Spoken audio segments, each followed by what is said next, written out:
Hello friends, हम पिछली class में पढ़ रहे थे टेरिडोफाइट्स के बारे में। टेरिडोफाइट्स किसे कहते हैं, इनमें जो रखे गए पौधे हैं उनकी क्या विशेषता है जो उन्हें हमने ब्रायोफाइटा से अलग समूह यानी टेरिडोफाइटा में हमने रखा है। तो टेरिडोफाइटा होते हैं उसमें समन उत्तक पाए जाते हैं। समन उत्तक किसे कहते हैं? समन उत्तक में क्या होता है, जाइलम तथा फ्लोएम होते हैं। जाइलम में जो होती है वाहिकाएं नहीं पाई जाती है और फ्लोएम में सहचर कोशिकाएं अनुपस्थित होती है। जो टेरिडोफाइटा में होते हैं, टेरिडोफाइटा के जो सदस्य होते हैं या इनमें जो पौधे होते हैं उनका शरीर जो होता है जड़, तना तथा पत्ती में विभेदित होता है। इसमें बीज तथा पुष्प जैसी संरचनाएं नहीं पाई जाती है।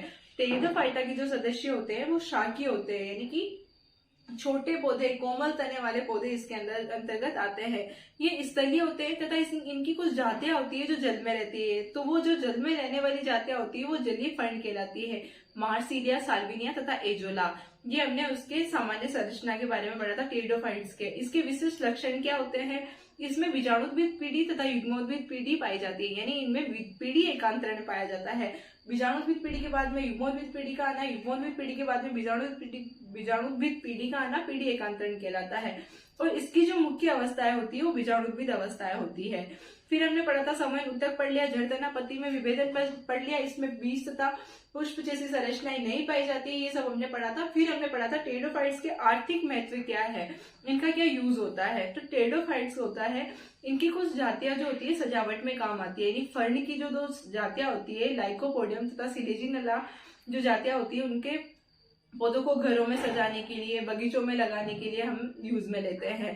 टेरिडोफाइटा में एनाबीना एजोली नामक ब्लू ग्रेन एल्गी पाया जाता है। तो ये जैव उर्वरक क्षमता को बढ़ाता है, यानी नाइट्रोजन स्थिरीकरण में ये सहायक होता है। तो ये भी इसका यूज हो गया। तथा इन्हें पुनर्जीवनी पादप भी कहते हैं, क्योंकि सिलेजिनेला की एक मरुद्भिद जाति होती है, वो छोटी गोल जैसी संरचनाएं हो जाती है। जब उन्हें पानी नहीं मिलता तो छोटी गोल जैसी संरचना हो जाती है और नृत्य समान प्रतीत होती है। हमें ऐसा लगता है कि ये फिनिश हो गई है, किंतु जब इसको हम जल में डालते हैं तो तुरंत वृद्धि करके नया पौधा विकसित कर लेती है। तो ये जो, इसलिए हम इसको सिलेजिनेला को हम जलीय फर्न भी कहते हैं और इसको हम पुनर्जीवनी पादप भी कहते हैं। जलीय फर्न जो जल में रहने वाली जातियां है, मार्सिलिया, साल्विनिया तथा एजोला, और पुनर्जीवनी पादप इसलिए कहते हैं क्योंकि इसकी जो जाति होती है मृत समान प्रतीत होती है और पानी में डालते ही वापस उगकर फटाफट फैलकर पौधे समान संरचनाएं बना लेती है। तो हम इसको पुनर्जीवनी पादप भी कहते हैं। आज हम इसमें पढ़ेंगे कि जो टेरिडोफाइटा होता है उसमें निषेचन किस प्रकार का होता है, यानी कि जो बीजाणुद्भिद पीढ़िया और युग्मोद्भिद पीढ़िया में क्या क्या होता है। तो हम पहले पढ़ते हैं बीजाणुद्भिद पीढ़ी के बारे में।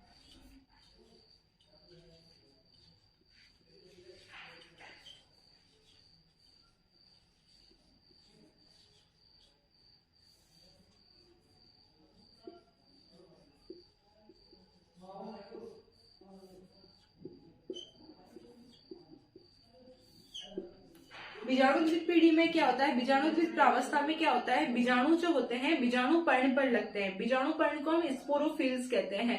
तो बीजाणु पर्ण यानी समान पत्ती जैसी संरचना होती है। बीजाणु उन पत्ती जैसी संरचनाओं पर लगते हैं। पत्ती जैसी संरचनाओं के नीचे बीजाणु धानियां पाई जाती है। ये बीजाणु धानियां जो होती है वो सोराई कहलाती है, सोराई या सोरस कहलाती है। तो ये क्या हो गया, बीजाणु धानियां क्या होती है, बीजाणु जो होते हैं बीजाणु पर्ण पर लगते हैं। बीजाणु पर्ण के नीचे निचली सतह पर बीजाणु धानियां पाई जाती है। तो ये बीजाणु धानियां जो ग्रुप में रहती है उसको हम सोराई कहते हैं। इसमें बीजाणु मात्र कोशिकाएं होती है।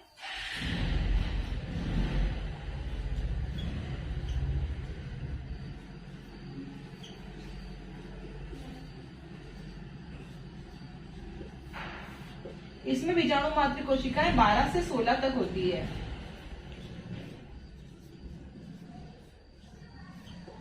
तो हम लिखेंगे कि बीजाणु पर्ण, बीजाणु धानियां क्या होती है, बीजाणु धानी बीजाणु पर्ण पर होती है।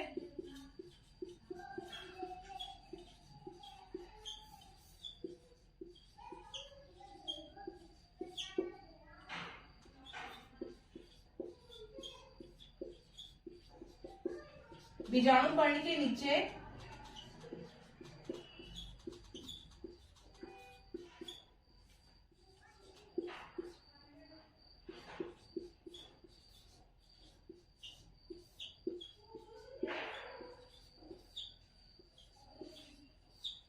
सोराई होती है, सोराई या सोरस होती है।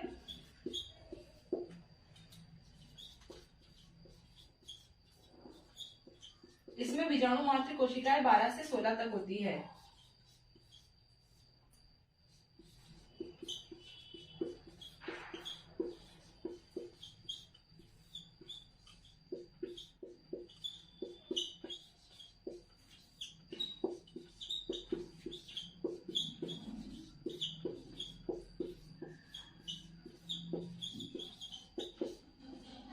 तो इसमें बीजाणु मात्र कोशिकाएं 12 से 16 तक होती है। वो बीजाणु धानियां होती है। बीजाणु मात्र कोशिकाओं में क्या होता है, अलैंगिक जनन होता है तथा अलैंगिक जनन के बाद में जो ये कोशिकाएं होती है वो फट जाती है तथा वायु में तैरती हुई दूसरी जगह पर गिर जाती है तथा उसका अंकुरण हो जाता है और नई युग्मोद्भिद पीढ़ी का विकास हो जाता है, यानी कि नया पौधा बन जाता है और नया पौधा बन जाता है और नई कोशिकाओं का विकास होने लग जाता है। तो ये बीजाणु मात्र कोशिकाएं हो गई, ये परिपक्व हो जाती है, बीजाणु धानी में फट जाती है, वायु में तैरती हुई एकदम बिखर के बाहर की तरफ गिर जाती है तथा जहां गिरती है वहां पे अंकुरण हो जाता है और नया पौधा विकसित हो जाता है और हमारी युग्मोद्भिद पीढ़ी स्टार्ट हो जाती है। अब हम पढ़ेंगे युग्मोद्भिद पीढ़ी के बारे में।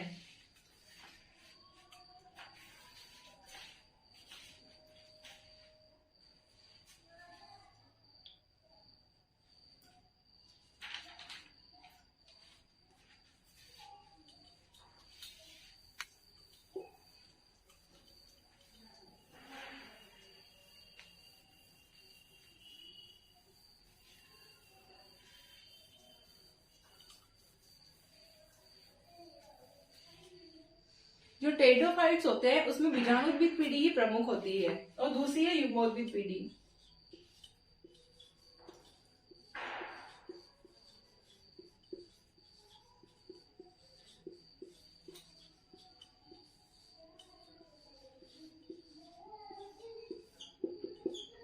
यानी युग्मक का निर्माण कहाँ होता है, एक प्रोथेलस नामक संरचना होती है। प्रोथेलस नामक संरचना होती है, उसमें नर तथा मादा युग्मक दोनों एक ही जगह पर रहते हैं, यानी ये उभयलिंगी होते हैं और प्रोथेलस बनता है इसमें सबसे पहले।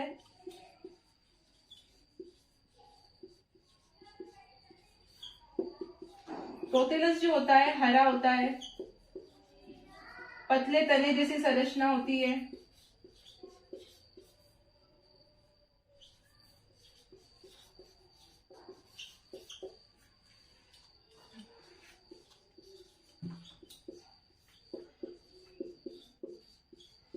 भूमि पर लेटकर वृद्धि करता है।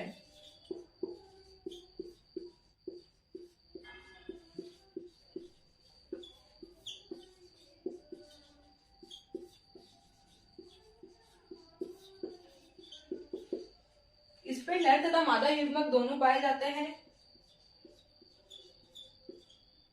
जो नर युग्मक होता है वो पुंगड़ू बनाता है और मादा युग्मक में अंडाणु बनता है।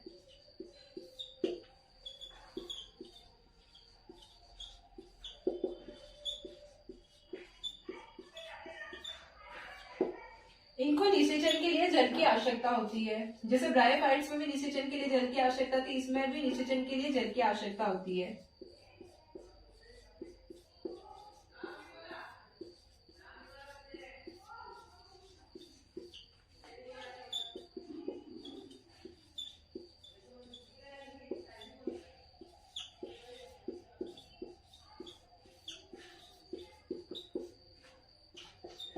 ये जब मादा युग्मक जो होता है अंडाणु परिपक्व हो जाता है, ये अंडाणु जो होता है तिरछी गर्दन वाली फ्लास्क जैसी आकृति का होता है। जब अंडाणु परिपक्व हो जाता है तो यहाँ से जो मातृ कोशिकाएं होती है वो टूट जाती है, गल जाती है तथा अलग हो जाती है तथा जो पुंगड़ू होता है वो पानी में तैर कर इसके अंदर प्रवेश कर जाता है, यानी कि अंडाणु में प्रवेश कर जाता है।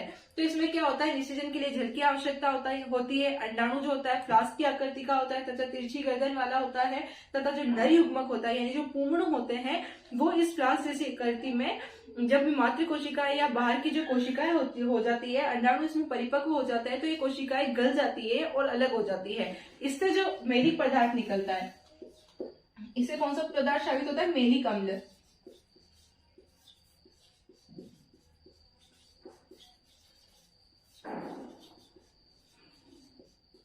इससे मेलिक अम्ल स्रावित होता है तो पुंगड़ू इससे आकर्षित होकर इस अंडाशय में प्रवेश कर जाते हैं तथा ये अंडा जो होता है युग्मनज का निर्माण कर लेता है। पुंगड़ू और अंडाणु मिलकर युग्मनज का निर्माण कर लेते हैं। युग्मनज बनते ही उसमें समसूत्री विभाजन के द्वारा निक्षिप्त प्राण का निर्माण हो जाता है, यानी कि नर तथा मादा युग्मक के बाद में युग्मनज का निर्माण हो गया।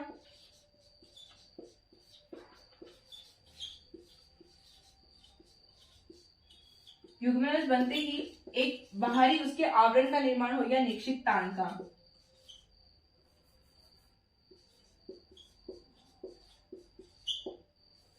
फिर ये निक्षिप्त ताण में समसूत्री विभाजन के द्वारा भ्रूण का निर्माण हो जाता है।